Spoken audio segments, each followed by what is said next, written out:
आज का हमारा प्रश्न है, भारत की संसद के दो सदन क्यों बनाए गए हैं। इसकी हम व्याख्या करेंगे। Why does the parliament of India have two houses, explain. तो भारत में जो संसद है वो द्विसदनीय है।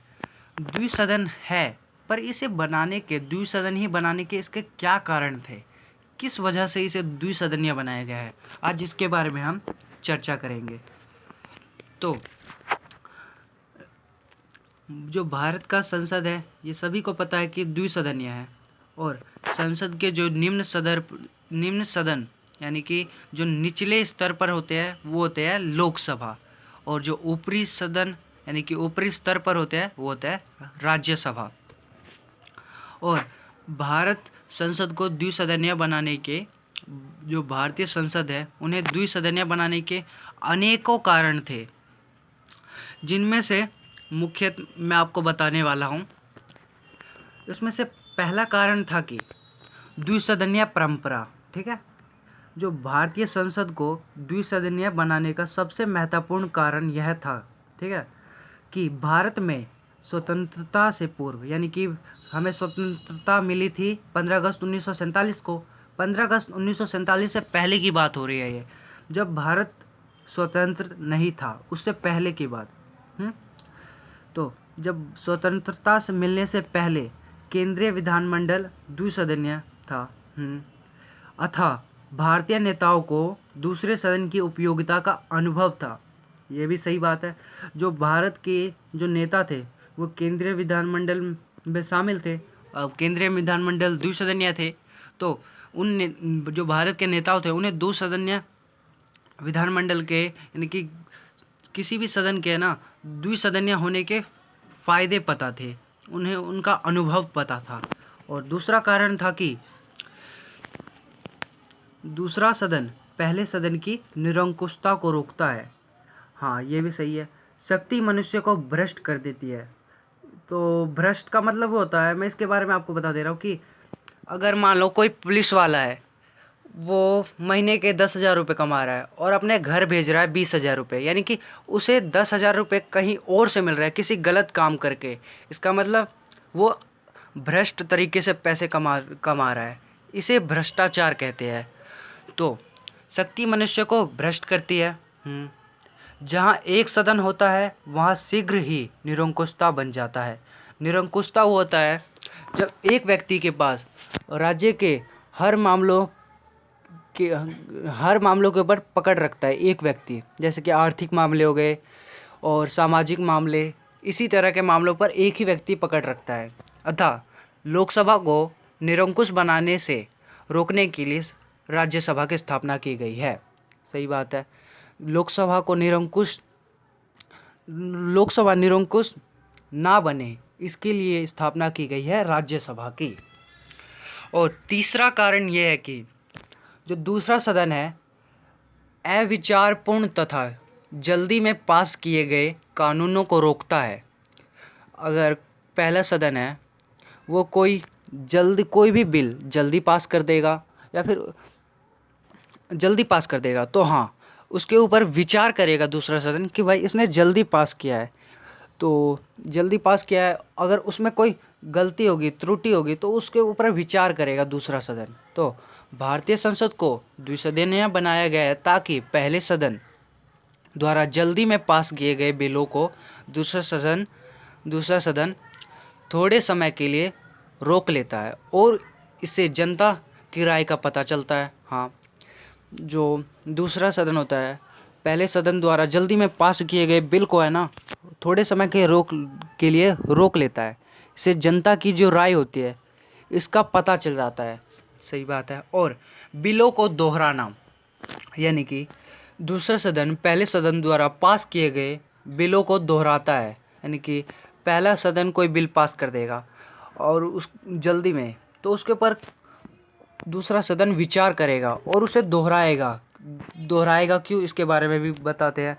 और विधेयक में रह गई त्रुटियों को दूर करता है, और उसमें कोई त्रुटि रह जाएगी तो दूसरा सदन इसे पेश करेगा, और संविधान निर्मित संविधान निर्मित यानी कि संविधान का जिन्होंने निर्माण किया था वो संविधान निर्माता के इस विवाद से पूरी तरह सहमत थे। हाँ, जो ये द्विसदनीय ये जो वाद विवाद होते थे तो जो संविधान निर्माता थे वो इससे सहमत थे कि ये होना चाहिए। तो कि 2 आँखों की अपेक्षा 4 आँखें अच्छी तरह देखती है, 2 आँखों की अपेक्षा 4 आँखें अच्छी तरह देखती है। विशिष्ट जब किसी विषय पर विभिन्न दृष्टिकोण से विवाद किया जाना चाहिए। अगर हम किसी भी विषय के ऊपर वाद विवाद करना हो तो 2 आँखों से 4 आँखें अच्छी होती है, यानी कि वाद विवाद ज़रूरी है। किसी भी विषय के ऊपर अपने दृष्टिकोण डालेंगे तो उस पर वाद विवाद होना बहुत ज़रूरी होता है, तभी उसकी हमें वो लागू करना चाहिए या नहीं करना चाहिए, यानी कि उसे अपनाना चाहिए या नहीं अपनाना चाहिए, इससे हमें पता चल जाएगा। अगर उस पर वाद विवाद होगा इससे अच्छा बुरा पता चलेगा। और 5वां कारण ये था कि जो दूसरा सदन है ना, पहले सदन के समय की बचत करता है। ये भी सही बात है। दूसरे सदन में विवादहीन तथा विरोधहीन बिलों को पेश किया जाता है। इन बिलों पर पूर्ण रूप से विचार करने के पश्चात बिल को पहले सदन के पास भेज दिया जाता है। पहला सदन इन बिलों को शीघ्र ही पास कर देता है। इस प्रकार दूसरे सदन पहले सदन के समय की बचत करता है। समय की बचत। और छठा कारण यह है कि दूसरा सदन संघात्मक राज्य के लिए अनिवार्य। हाँ, सही है। भारत में संघात्मक शासन प्रणाली को अपनाया गया है और संघात्मक शासन प्रणाली में दूसरे सदन का होना अनिवार्य है। संघात्मक शासन प्रणाली को भारत में अपनाया गया है, ये सबको पता है। और ये किसी को पता 50% लोगों को पता नहीं होगा कि जो भारत के दूसरे सदन है ना, उसमें संघात्मक शासन प्रणाली में दूसरे सदन का होना अनिवार्य है। तो ताकि संघ की इकाइयों को दूसरे सदन में प्रतिनिधित्व दिया जा सके। राज्यसभा राज्यों का प्रतिनिधित्व करता है, ठीक है। और 7वां कारण देखते क्या है।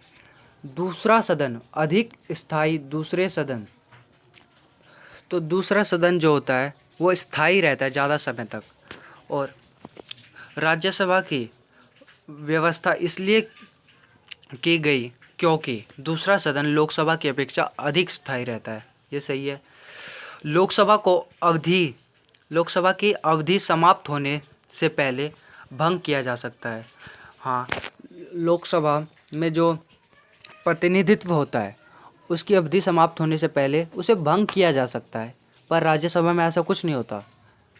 राज्यसभा को अवधि समाप्त होने से पहले उसे भंग नहीं किया जा सकता। और 8वां कारण देखते हैं, विशेष हितों और अल्पसंख्यकों को प्रतिनिधित्व।